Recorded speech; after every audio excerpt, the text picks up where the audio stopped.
Nah, ruang yang tersedia, ya beli mau ditaruh di mana? Emang mau dimasukin ke kantong Doraemon?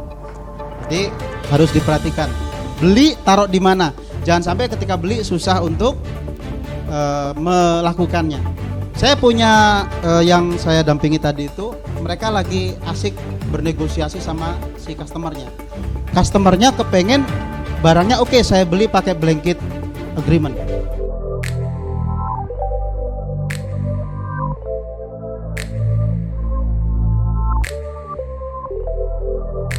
Berikutnya reorder point dan order quantity, di mana petugas dapat melakukan permintaan pembelian. Jadi reorder point itu adalah titik saatnya kita melakukan order. Bahkan di beberapa perusahaan Bapak Ibu, ordernya udah bukan pakai orang. Reorder point itu pakai gini.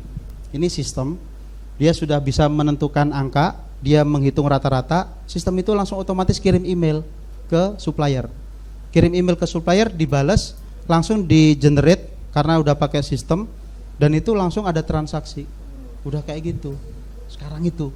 Jadi purchase bisa di eliminate dari perusahaan Bapak Ibu. Purchasing gini ya, angka yang ditetapkan selalu di antara batas maksimal dan minimum inventory. Ini reorder point.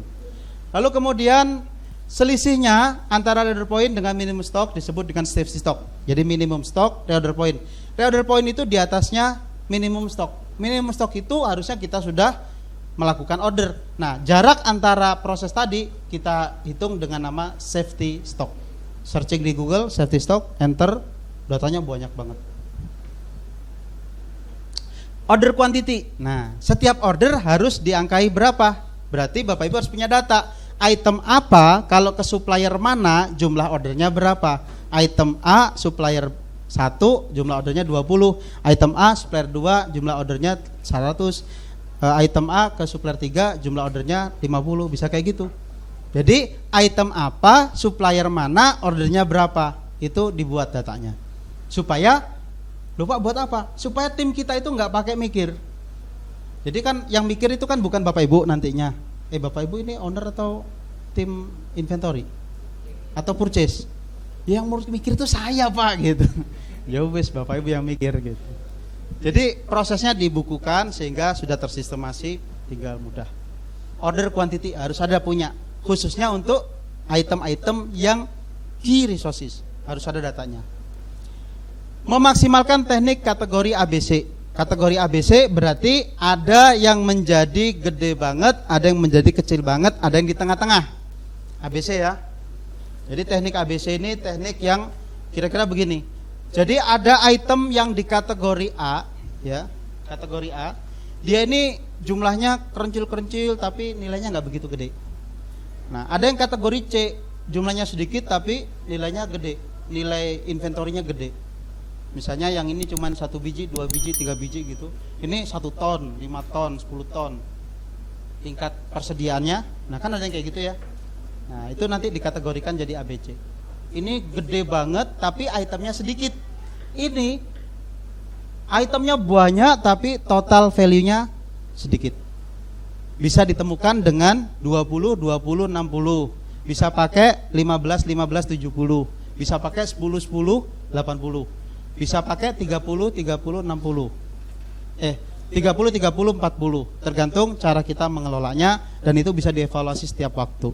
Mengkategorikan untuk menghitung berapa estimasi uang kita yang akan kita tanam di perusahaan tersebut terkait masalah inventory. Jadi inventory itu sebenarnya mengalihkan aset lancar menjadi barang.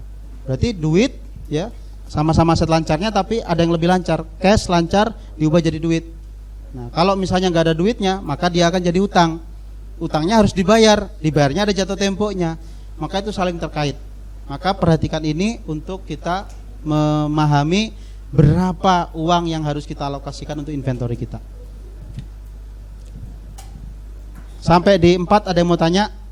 Masih kurang 12. Silakan.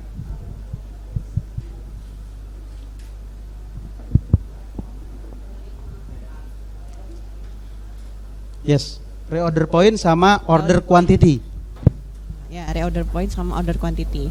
Nah, kalau misalnya itu untuk produk-produk yang ada expired date-nya atau yang perishable product itu ini terkait tentang order quantity-nya itu seperti apa nantinya? Ya. Apa ada hubungannya sama supplier juga lead time gitu atau gimana? Ya.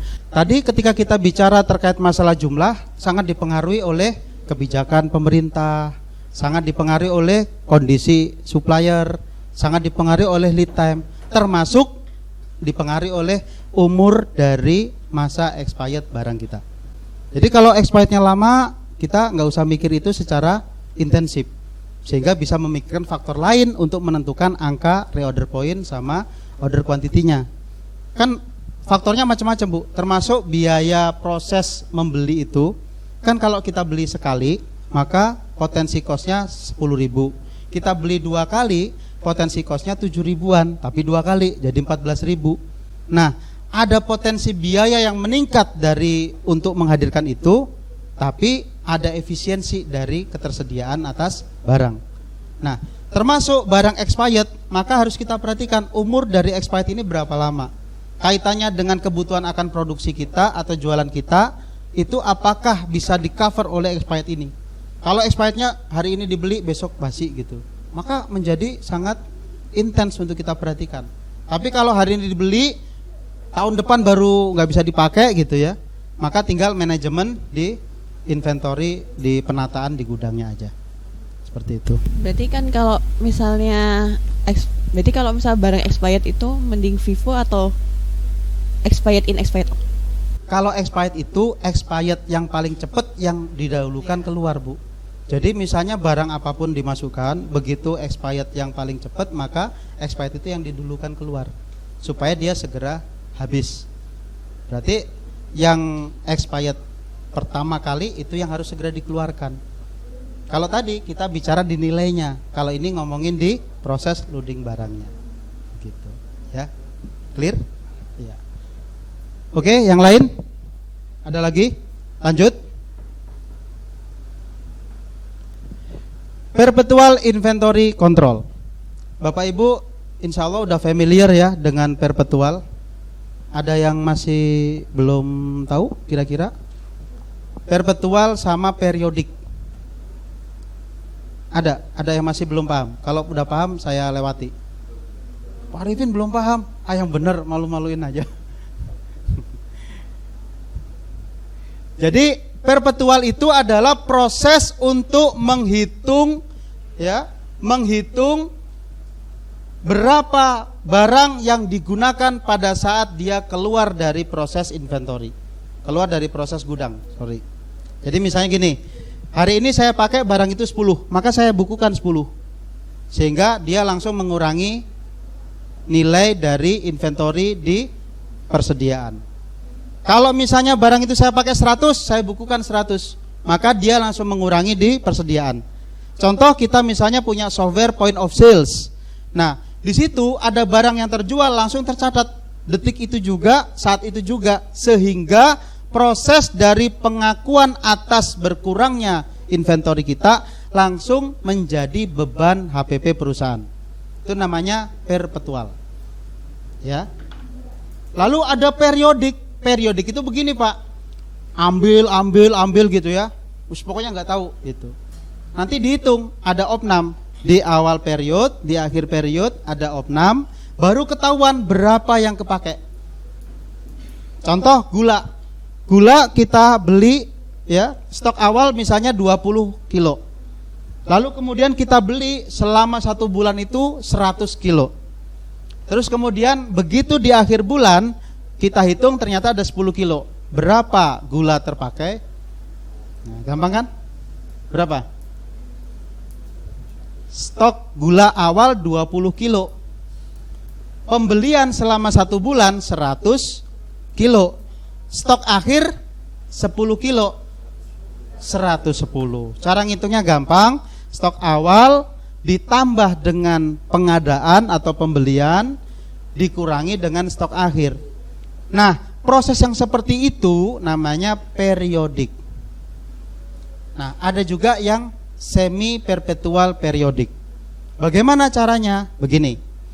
Bapak Ibu yang tadinya setiap gula diambil masukkan ke sistem. Setiap gula diambil masukkan ke sistem. Masukkan ke pencatatan yang langsung mempengaruhi neraca. Nah, itu namanya perpetual. Yang kedua, ambil, setiap akhir bulan baru ketahuan berapa kepakainya. Nah, sekarang ada lagi periodik perpetual itu begini, Pak. Barang diambil dicatat, tapi nyatetnya bisa pakai kartu stok, bisa pakai data mutasi barang keluar. Nah, itu dicatat. Sehingga begitu akhir period baru dihitung, tapi nggak perlu opnam secara langsung. Sehingga opnamnya bisa menggunakan manajemen opnam yang lebih periodik lagi. Tidak setiap akhir bulan tutup perusahaan opnam, tiap akhir bulan tutup perusahaan opnam, nggak begitu. Itu namanya menghitung dengan cara perpetual tapi dibukukan dengan cara periodik. Nah, ini nanti diperhatikan di sini. Barang yang mudah untuk dicatat pemasukan dan pengeluarannya dalam gudang. Keluar kelihatan, masuk kelihatan gitu kan. Itu dicatat aja. Kan gampang. Yang gampang dikerjakan dahulu.